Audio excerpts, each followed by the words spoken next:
Stock market intermediate to long-term trend discussion. We'll try to keep this as a snapshot, meaning as short as possible, not too much detail on the news, the fundamental side. Welcome to Critical Point Podcast, June 23rd. It's 7:45 a.m. Central Time. I'm Rich Paz. And this morning, we did see a Eurozone market flash for the month of June. And we can see here that for the Eurozone composite, big slam down on this virus recession. But notice this snap back, very aggressive. It now only has to rally 3.2 percentage points to be over the threshold to suggest a net growing economy for the Eurozone, okay? Now, that doesn't mean, all that really means is the economy is moving into recovery. It has stopped its fall, its crash, okay? Below 50, even though this is really spiked higher at 46.9, all it's saying is the crash has slowed down, it's tiring down, you're getting close to a bottom. Get it above 50, you have to consider it's bottomed. But you're then just in recovery phase, you've got to get to positive GDP, and you've got to get that composite, you got to get that PMI over 50 for a while to try to show you're now truly net growth and you're moving on. In other words, you really need to look at something like nominal real GDP per capita and see, did it move to a record high? Now you know you got serious growth, okay? So those are the stages to watch. Okay, also last night there was a classic shakeout when we got some news that the U.S.-China trade deal was done. And so they snapped the market lower, they panicked, and then they started buying back as they started to question it, wanted to test it, wait a bit, and then the news immediately come out that no, that was incorrect, it was taken out of context, and so they fully recovered in a short period of time and then went still higher overnight. So you may want to look at our snapshot this morning on the short-term to very short-term outlook. Again, this outlook is going to look more towards intermediate to long-term. How I classify things are day trading is extremely short-term, inter-week trading is very short-term, monthly to inter-month trading is short-term, and all of the big swings during the year are called intermediate or intra-year. Then you switch to long-term, which can at times be just several months, but generally you assume a year on into multiple years. And then we go into super cycles when it can be several years to several decades, even a century. Okay, enough on the news here this morning. Very interesting recovery here in the Eurozone. I'm a bit surprised, that I must say. And although I am willing to bet the official number that will come out at around the 1st of July, and again, that will be the June number, I'm willing to bet it's being a little bit lower than that, but we'll see. And later today, we should see the flash number for the U.S. Okay, so now I said we're going to talk of some of the larger trends here. So much for that intraday shakeout there. Okay, so this is a monthly chart of the S&P 500 cash. And here you can see that here's the candlestick body. It's showing you from the opening of the month to the close of the month. And of course, it was higher than the prior close of the month. But notice how this is narrowed down. It's pulled off the high. And recall our forecast to be lower by July. So this is trying to work on a negative reversal. Negative reversal meaning they put it up at first, then put it down, and it actually closed lower. Especially for a classic reversal, you need it to close lower. They are starting to put it back up this morning. Notice this previous trend line of resistance is almost kind of working right at the moment as resistance. We'll have to see. It was above it, but has returned below it. So ideally, this is going to pull down some going into July, but right at the moment, they are back to buying this morning. Working against us on the idea of a pullback is the long-term indicator is bullish, has plenty of room to move to overbought, meaning it can stay up for a while. That doesn't mean we can't have a correction. We're just looking for a move down in July. Then we will reevaluate whether it's going still higher or is it going to chop around. Now, let's zoom out to the long term, and then I'll swing back to this intermediate inter-year stuff. We have, let's zoom out here a little bit more. Okay, right here. Basically, you have a 9-year business cycle. It's the most important long term. I call it the major long term. There's a 6-year that I don't normally show in the stock market, but it is in fundamental data for the stock market. The 6-year cycle is really just long term or mid-sized long term. And then the 3-year cycle is a minor. Now, if you want to look up on Wikipedia, look for the juggler cycle, which is the 9-year cycle. And just look up on the internet, period. And it's also an economist Schumpeter's model, and you may want to read up on economist Schumpeter's cyclical thinking. He had a book called Business Cycles, okay? Now, the juggler cycle or 9-year, which they are the same thing. I have a little bit different definition of it, but they're the same thing. It's related to recessions, always related to recessions. And in the 1800s into 1929, you could say it related to depressions, panics, and crashes. Now, the worst crash and worst panic, especially in 1929, were actually related to super cycles, but the 9-year occurred at the same time. Anyway, we can see we had a 9-year cycle downswing for the 2008-2009 Great Recession, but that was also a super cycle down move, and the market fell 55%. It should have fallen 70 to 90%, but I correctly forecast ahead of time the U.S. would do something different and create a new statistic. It would be a lesser important super cycle in terms of amount of downside, even though it's still labeled as the more important super cycle. So we got a new statistic for that second most important super cycle of only 55% decline. Now, someday we're going to get a super cycle downturn that may be as worse as 1929. But it looks like we got to wait all the way to late next decade for that. Now, the 9-year cycle bottom, along with super cycles, then we had a 9-year cycle bull market as a leg, if you will, an increment of the overall super cycle up from 2009, and then the most important super cycle that's up from the 1930s. Okay, so that's all this was a leg of bull market. It was time for a setback into a 9-year cycle bear market and recession, and of course we know we got it, right? In theory, the trend is now up into 2028 to 2031, which is where the long-term investor needs to worry about a 15% to 50% decline in the stock market, more like 20 to 30% decline in the stock market, and therefore needs to worry also about a recession, which is going to be the biggest fundamental driver. And of course, we'll talk about that in coming years. In the meantime, it's likely we're going to see many record highs. What we don't know is how good of a bull market. This could be one of the not so good bull markets in history because we might want to deal with inequality. We may have inflation and rising interest rates. All these things can hold back the stock market. If we do nothing about inequality, if we can fight inflation or it just doesn't want to respond to a super cycle that's turning up for inflation, or interest rates don't respond much, and the Federal Reserve keeps them down forever, well, we could run an issue that we have a very good stock market, but I think we'll pay for that because we really do have an issue with inequality. Okay, so at any rate, that's our long-term and super long-term scenario is we're bullish. Now, the problem is we can be early on that, all right? It does not have to bottom until 2021, the latest, for the 9-year cycle. So something can go wrong, and something can go wrong several times, meaning it can be all kinds of different news and variation and multiple events to bring the market down. But what I'm thinking is we've already seen the lowest price technically, and the lowest price as far as dialing in the worst case scenario and dialing in the support from the government, the Treasury, and the Federal Reserve, okay? For the stock market, mostly the support from the Federal Reserve. So what can happen is maybe we haven't seen the fundamental or economic bottom yet and something goes wrong. Maybe the virus is going to come back and hit us again this winter, okay, and hurt our economy more. There can be all kinds of things that go wrong still, but I'm leaning towards the idea it's still not going to go back to that March low.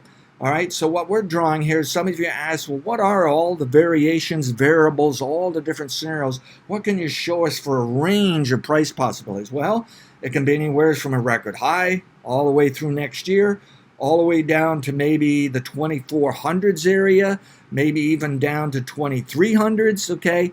Anything there is the wild, wild west as far as knowing what's really going to occur for how high or how low, okay?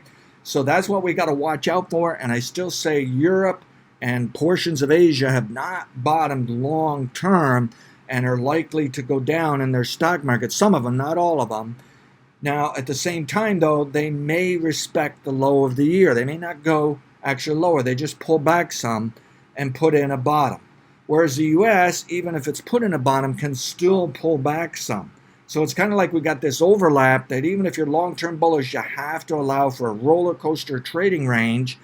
Even if you're a bear, you have to allow for a long-term roller coaster trading range, not necessarily still lower. But we can't rule out still lower. Okay, so the bottom line is we've got a mixture of people out there who are still long-term bearish and others still long-term bullish. I would say we're seeing more and more long-term bulls at the moment here. Last week, some of them threw in the towel. They totally missed out this up move. I feel really sorry for them. Some of them are great traders, great investors, and money managers. They're now turning bullish, but I'm concerned their timing is still off. They're going to make a second or third mistake here, miss out of this setback in July. So what are we talking about setback in July? Okay, so let's first put me down for long-term bullish. I own stock since March 25th. If you look at that up on a chart, that looks like a fantastic buy. I'm proud of it. I don't own enough, to be honest, and I'm going to add to it at higher prices, unfortunately. But at any rate, I want to be a long-term bull, but I just want you to know we can still have big downdrafts, okay?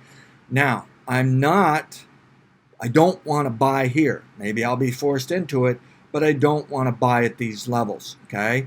So here's the weekly chart. Right now it's zooming into that monthly. So that monthly chart looked like that fast, sudden spike higher. Well, really, of course, it took more than that. It took several weeks. This is your level 1 trader buying, okay? And a level 2 trader is a little faster trading, but on the same page with level 1 at the moment and was on the same page in recent months. They bought, they sold, they bought. Now the point is both of those traders should turn to selling into a bottom in July with the chance it might go as low as 2600s, hopefully at least 2800s.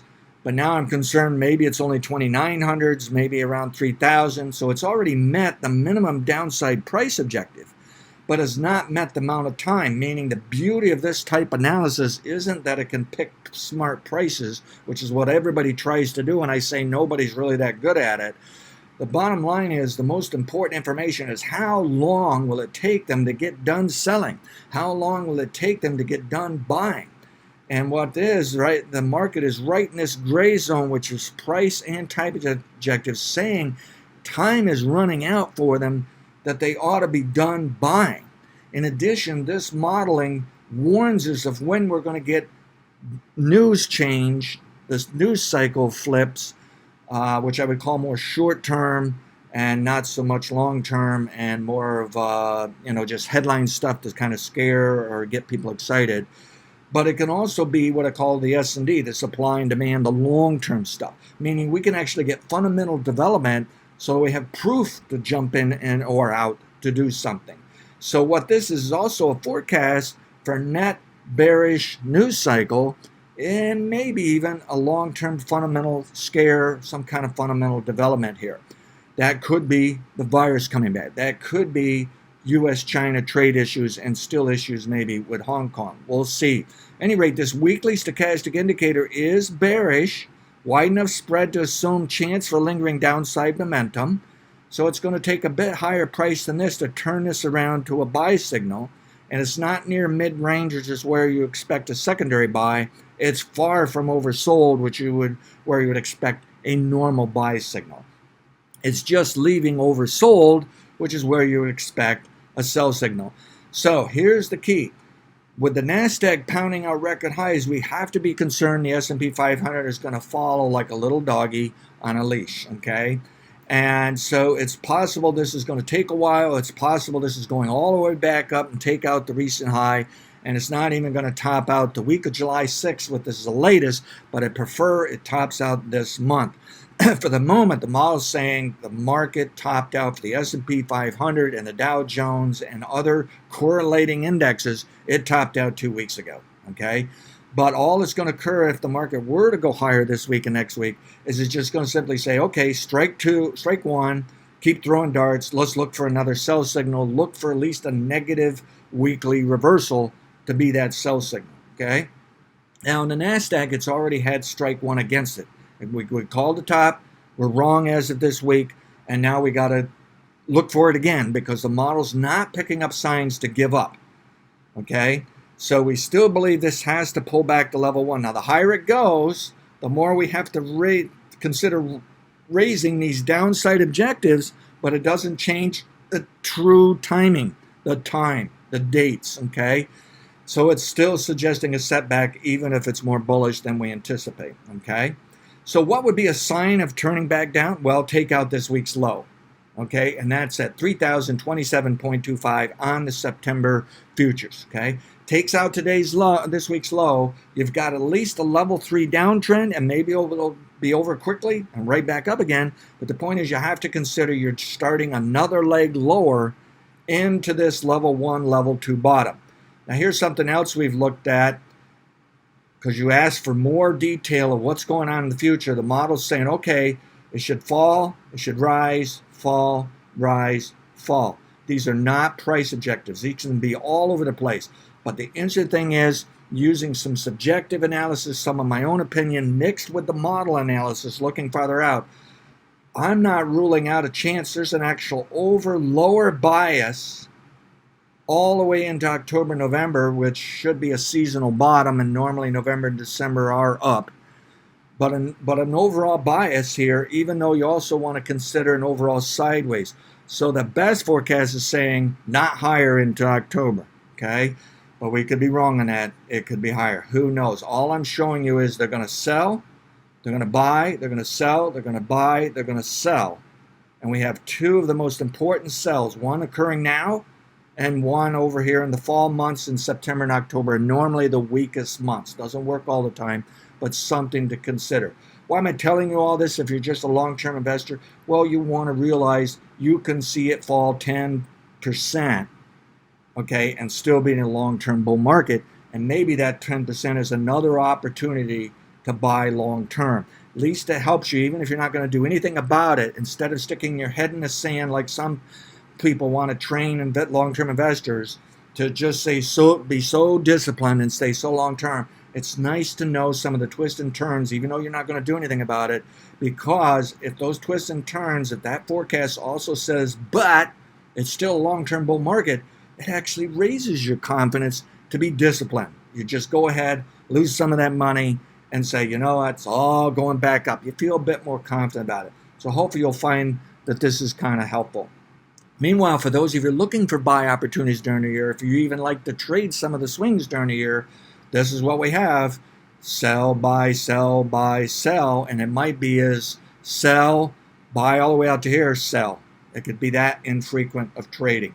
But again, these are not telling us how high or low. This whole thing can be biased up, sideways, or down. We don't know yet. All we know is this is how long it's going to take them to buy and sell in these swings. All right, now I'm going to zoom in on the daily chart and get a little more short term for you here, and we'll wrap this up. And let's go to the S&P 500. And I'll make it quick here since this is supposed to be for the bigger trends. L3 uptrend, okay, from June 15th. Today's the first day to top out. And we've got some intraday stuff saying it can top out around sometimes this morning even, on into overnight trade. It ought to be lower overnight trade into sometime tomorrow. Then it'll snap up again, and the point is if the bigger trends are topped out, that snap up should be brief. It should not go higher. It should just be a little pop and then on down, okay? But the level 3 trend is warning it may take us all week long here, maybe even to early next week. Ideally, it should top out this week for level 3. So even though today is really just the first day to look for a top, how would we consider this? Well, it may be safer since we had that shakeout and people got burned overnight. They may be mad and want to buy even more, and they should be more aggressive now that they got shook out. They got to dive back in. Then we got this Eurozone PMI recovery news, and we may get some good news this morning on the US Flash PMI. They could keep buying for a while, and the Nasdaq's already pounding out record highs, so they could continue to buy the S&P 500. So this may take a while yet. So it may be safer to say, okay, be bullish, but if it turns below today's low, that shakeout low at 3,060, on the September S&P 500 futures. Cash will probably be about 10 points higher than that, I'm guessing. But if it, in other words, just look at yesterday's cash low as a backup as well. If you see some kind of turn down on a closing basis and take out today's low on those futures, I think you have to consider a chance the level 3 top is there. Throw a dart. We may be wrong 24 hours later and have to start over though, okay? What would give you greater evidence? Well, you're going to have to wait for it to go below yesterday's low on a closing basis, 3,027.25, and you could use maybe the cash lows. Now look at this daily stochastic indicator is trying to flip back to a buy signal, had been selling, flipping back to a buy signal. That's fine because we knew the L3 hadn't topped out. But the point is it's now time to top out and it's getting back to overbought. Also notice it's not as high as it once was, as if it's maybe rolling over, okay?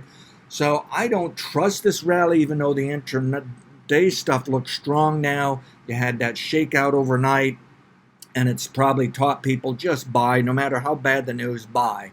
But they could still be wrong. So here's the near-term forecast. Tops out this week, moves lower in the next week for a level 3.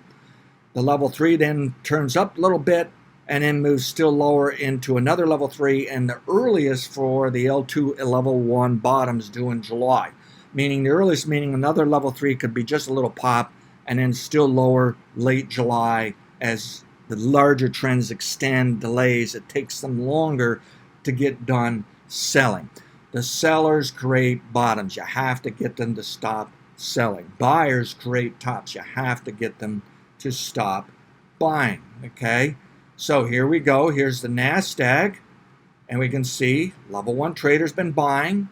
Level 2 trader bought, sold, did not make an impact, probably got very upset, turned back to buying, okay? We violated an uptrend in line with our model bottoms here. And now what could occur is it might touch that trend line and turn down for what we call a last point of demand, and sometimes volatility picks up. It can be a violent downturn. Where is that resistance right today? Around 10,392, but you want to run your own trend line. I'm not trying to be really scientific here. And again, we got to get the NASDAQ below the overnight low at 9,972.25 for the many NASDAQ 100 September futures to show us some rolling over, showing a chance for a level 3 top. And this would then be the opportunity for level 2, level 1 top to send it lower into that July low. Look at this indicator, quite overbought now, approaching extreme overbought, warning us there's a chance this top can work this time around. So there was our first opportunity, proven wrong. We're going for the second opportunity. In the S&P 500, we have not been proven wrong yet. We may yet, however. So let's stay on top of this. I'll try to lurch as fast as I can here for these type of swings. Again, keep in mind, I'm still long-term bullish. I don't doubt many record highs are coming for a very long time. But let's face it, for the next 12 months, this could be a touch-and-go, struggling market at times. Thank you. Manage your risk relative to analysis to others.